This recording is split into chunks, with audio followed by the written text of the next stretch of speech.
Hello, good morning, good afternoon, and welcome. I'm very pleased to be joined by Michael Richter. Michael is a deputy manager at the HyCentA Research. The HyCentA Research is, I think, located at the Graz University of Technology in Austria, and they have around about 100 R&D specialists working on hydrogen and the various areas of hydrogen from production through the midstream to consumption. So, welcome, Michael. Thank you for joining me.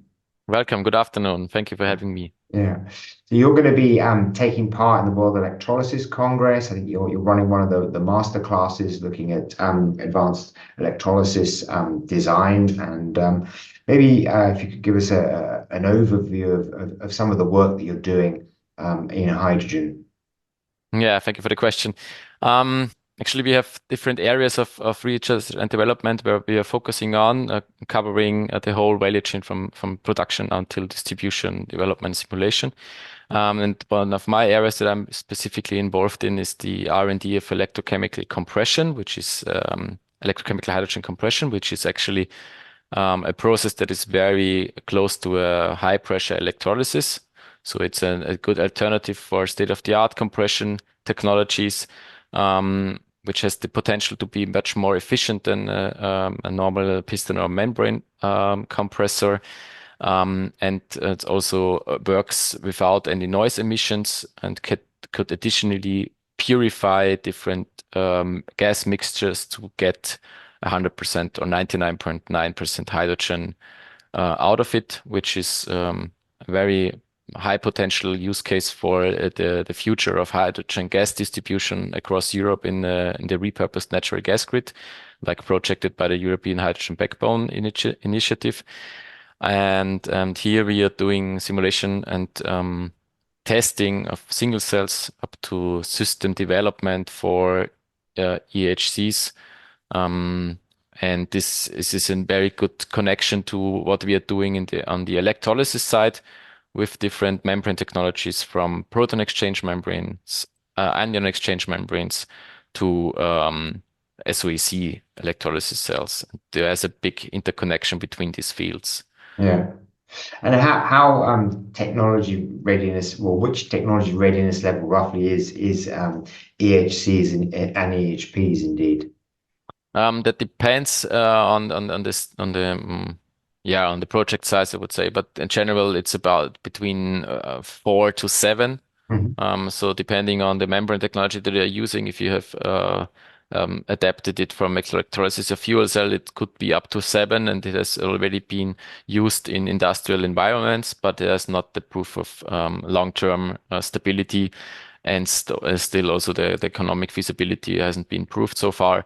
And we see that there is a high need of produce and develop specific materials that are feasible for this special use case, apart from state-of-the-art membranes and catalysts that have been used for years in the PEM electrolysis field, for instance, or Yeah. also in the AEM. And I mean, if it's done correctly, it'll be a highly efficient, I guess, process that can really maybe reduce the costs of hydrogen distribution. Is that the main objective there? Yeah, exactly. The Yeah. reliability and the cost efficiency, because cost efficiency is directly coupled to the yeah, energy efficiency actually of the process. And there the EHC comes into place as well. That this is a flexible technology, and you have not so many issues with authority approvals, which is projected because of the lack of moving parts of the technology. So we don't emit a lot of noise, which is currently a big challenge in authority approvals of hydrogen refilling stations, for instance, in urban public areas. Yeah. Mhm. And there are other sort of major challenges around I guess, the regulatory environment. You obviously got some sort of tight deadlines to I guess, break some of the new technologies. What are some of your thoughts there? Yeah, I think actually that in terms of deadlines of introduction of new technologies, I also get I think that this sometimes do not match the goals and the expectations from the industry and also from policymakers with the real production capacities of the technologies themselves. So in terms of electrolysis production capacity in Europe in terms of gigawatt factories that are not ready now to be really ready to produce this amount of electrolyzers for accomplishing the goals that have been set up to 2030 or 2040. And the same comes with distributions, with trailers, with pipelines maybe, and compressors. So I think we have to speed up a lot in this, and also in the R&D of not so far developed technologies like the EHC. Yeah, but there hasn't been pushing into that topic by big industrial players. But I think this is just a matter of time since it's a technology that is very similar to fuel cells and electrolyzers in general. So that could be also a lot of research and development synergies in between this. So it's easier to get into market in this than with a completely different technology. Yeah, yeah, indeed.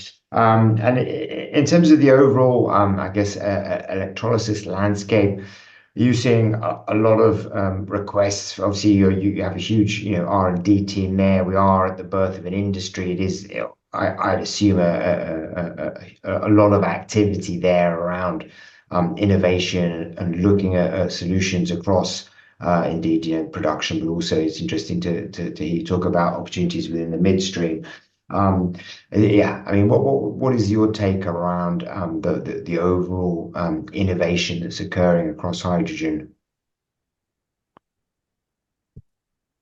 Yeah, I think that there's a lot of activities going on in the industrial sector because I think there's a lot, especially also in Austria, in some parts of Austria, there's many industries who are hard to abate, and hydrogen is actually the only foreseen technology who could really um, play a part in decarbonizing these industrial plants and sectors.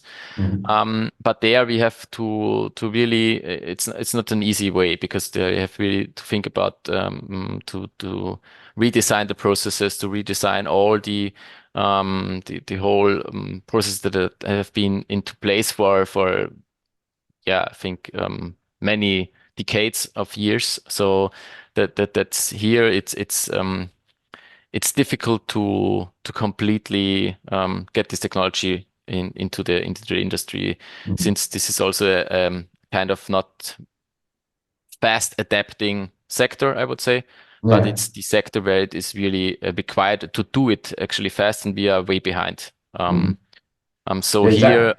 we have to find economically feasible solutions. And here we see that actually also if although some policymakers see it differently and are very keen on introducing hydrogen where it makes the most sense, and this is definitely the industry, but still the mobility some parts of it are really hydrogen will be required, Mhm. and the mobility is definitely the sector where the customer is willing to pay more at the very beginning than the industry. So we have calculated a lot, and for instance, the CO2 tax has had to be increased to a high extent if you want to have to get hydrogen economically competitive to the current natural gas price, for instance. Yeah. And this, as the industry is using natural gas for many years, and they are very used to that. Um, this economically feasibility is a big thing. Although the innovation is always kind of one thing that industries are striving for, and there are some very innovative projects, sector coupling project as we are also doing.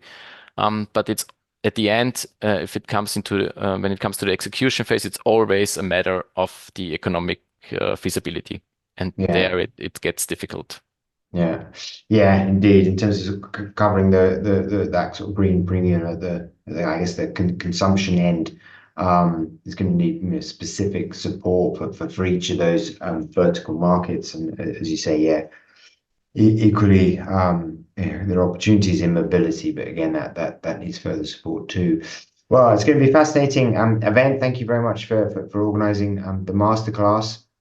It's will be taking place, I think, on the 4th of March, with the overall event running from the 4th to the 7th of March. So we look forward to seeing you there, Michael, and presenting your masterclass, I think, with your colleague Bianca Grabner. So many thanks. It was great to chat to you. Thank you very much as well. I'm very much looking forward to the masterclass and the whole congress in at the beginning of March. So Yeah, thank you and see you there. excellent. Cheers. See you there. Bye bye. Cheers. Bye bye. Ciao.